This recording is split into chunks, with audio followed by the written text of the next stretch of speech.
Well, thank you guys. Okay.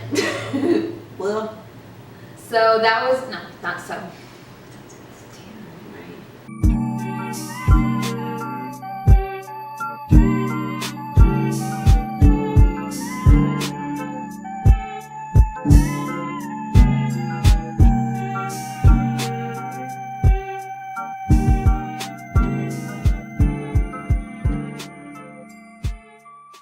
hey everyone, welcome back to our channel. Just to reintroduce ourselves, I'm Azzy. And I'm Krysten. And we're AK31. So if you're a new subscriber, welcome to the family. And if you're a returning subscriber, thank you so much for all of your support.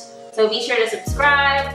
Just go back and binge watch all of our videos. Give them a thumbs up, comment, spam us. The perfect Sunday afternoon or any Spam afternoon. us. I know. Activity. I know. They're not long videos. No, they're not. And they're very intriguing. Yeah, they're really good. My opinion. Yeah. So this video is a God talk, and it's a really good one in my opinion. This past weekend at church, the pastor preached about a lot of different things, focusing on Revelation, but something that Krysten and I picked up really fast and kind of wanted to run with it was being countercultural. And we just wanted to dive deep into that, especially for us as Christians. What does countercultural even mean? What does it look like? How can we be, or do we even want to be countercultural? And it's funny too, because this morning we were listening to Jonathan McReynolds' No Gray. We were. And it just fits really perfectly. That song is perfect. You cannot be lukewarm, no gray. You're either black or white. You can't be for God and being a Christian and Christ-like character and then being out in the streets there's no gray. There's black and white. So we're just gonna kind of dive deep into that, and we would love to get you guys' thoughts and opinions about it as well. So let's start off by Googling, what does countercultural mean? Countercultural, according to Google or Wikipedia. A counterculture is a subculture whose values and norms of behavior differ substantially from those of mainstream society. So basically, being a countercultural means that you don't keep up with the Joneses, basically. You're not in line with mainstream society. You're not doing everything that they do just because they're doing it. We want to be different, and we want to be different with a purpose. There's a purpose behind the differences that you see between mainstream and countercultural. So as you said something about being different with a purpose, and that really stuck out to me because you know those people that are really annoying and they just want to be different just to be different? Kanye. I'm kidding. I don't know him like that. Maybe he, whatever. It's not about him. But as Christians, we're not just we don't do what we do just to be different. We do it because we're convicted in it, and also because of our relationship with God. It's not just about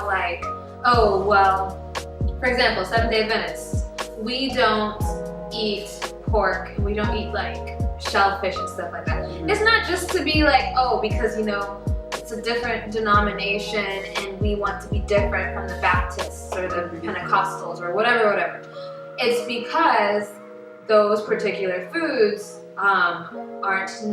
usually are more disease prone than other foods, and so it's just about health. And our bodies are temples, the Bible even says that. So why wouldn't we want to just fill it with just natural products, products that are healthy for us, And so in the same way that we do that with a purpose, we have to live our lives and do the things that we do with a purpose, if that makes sense. Yeah. Because it's our goal is to basically be in the kingdom, right? With God. So, everything that we do on this earth kind of has purpose for that one goal. You know what I mean? How is being in line with mainstream society and doing everything that they're doing, helping me get to heaven, helping me to like enter the gates? Because I mean, and it's like a really deep question. Because like it makes you think about like your everyday life and like what you're doing, and like really look at it and analyze it, and like, is this really bringing like glory to God? Is this really gonna bring me into the gates of heaven? Like, because that's my ultimate goal, you know what I mean? Like, we're only on this earth for like, it's a short time.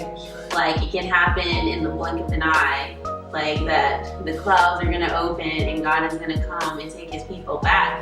So like, what am I doing now? And I think that's why having a counterculture, or us just stepping back and being different with a purpose, is like so important, because it really dictates like all the steps that we take, or all the actions that we take here on earth, like to get us to heaven. Yeah.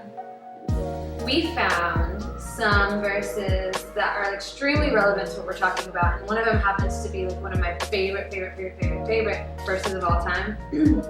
It's found in Romans 12 verse 2. It says, "Be not conformed to this world, but be ye transformed by the renewing of your mind, that ye may prove what is that good and acceptable and perfect will of God." Another verse that's a really good one that talks about not conforming to this world is 1 John 2:15-17, and it reads, "Love not the world, neither the things that are in the world. If any man love the world, the love of the Father is not in him. For all that is in the world, the lust of the flesh, and the lust of the eyes, and the pride of life, is not of the Father, but is of the world. And the world passeth away, and the lust thereof, but he that doeth the will of God abideth forever." It's really easy to sometimes just conform to this world, especially if we're surrounded and we're living in this world right now. It's so easy to go along with what's mainstream and what's popular right now, and to do what everybody else is doing. But that's ultimately not what God intended for us. This world is not our home, you know? So we as Christians have to put up a blockade. We have to ask God, like, every day, Lord, let me not be of this world, right? But let me have like a Christ-like character. Let me be Christ-like in general, so that everything I do has purpose, like in this world. Everything I do has purpose that's ultimately gonna bring me to heaven to spend eternity with you.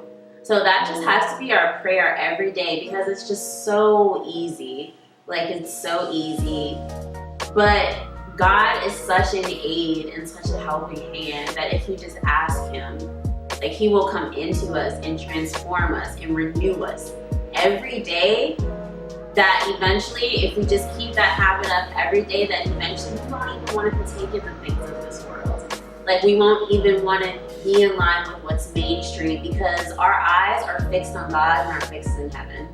I also think it's important to remember that it's not bad if we like the same TV shows our friends like, and we listen to the same music some of our friends like.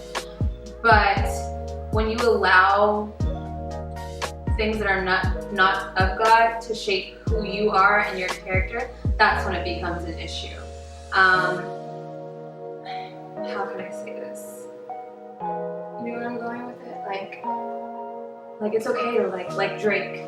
It's okay to, you know. Oh yeah. Yeah, but it's so when people say like, oh, we can't be of the world, and listening to secular music, you know, like those old, you like, you know, you're listening to the devil music or whatever. Some Christians out there that just straight gospel. Yeah, and I mean, that's not me. That's not her. That's not us. Yeah, it's not. And I don't think that's a bad thing. I think there's a balance to it all. What truly matters though is where our heart is, and do I think Drake is amazing? Yeah. I think he's a great artist. But at the same time, and he's beautiful. But at the same time, like, I'm not all about Drake. Like, in the first thing when I wake up in the morning, I'm listening to gospel. Yeah. Because that's like, Drake didn't wake me up this morning. You know? Yeah. God did. Yeah. I need to thank God for what he did. And I also think, like, to align with that, it's who you are as a person, and like knowing like who your God is. Yeah. You know what I mean? Like, I'm not gonna put like my all into the music I listen to. Like that's the most important thing. So like, you know, even when I wake up to the moment I go down, like whatever, you know what I mean? Like, you know, you have to know who your God is, like, and where you're gonna lay it all down. And ultimately, like for both of us, it's Him. You know what I mean? It's not like Drake or like the other artists that we listen to. You know, it's not like the shows that we watch. You know, those are just like nice little things here and there, but we can give those up in a heartbeat. Oh yeah, you know, sure. Because it's all for God, like for us. Yeah. So I feel like that's kind of where like you were going. Yeah, like with that. You know, it's like priorities and just knowing like who you're gonna worship or what you're gonna worship. You know. Yeah. That was an awesome discussion. It was. Thank you, Pastor Calazar, for introducing that topic to us. We're like bringing it up so we can discuss it here on our channel. If you haven't already, you already know what I'm about to say. Subscribe, like this video, and if you'd like to see any other God talks, any topics you'd like to, please let us know. And again, Abby says this all the time, and I say all the time, let us know what you think of our videos. Feedback is amazing to us because we want to like ultimately, you know, not increase just our viewers, but just like increase the quality. Yeah. Increase the quality of our content. We don't want to just be talking to this camera in our living room, you know? Yeah. We want to like reach more people, bless more people, and you know, do our thing. Yeah. And so we need you guys' help to do that.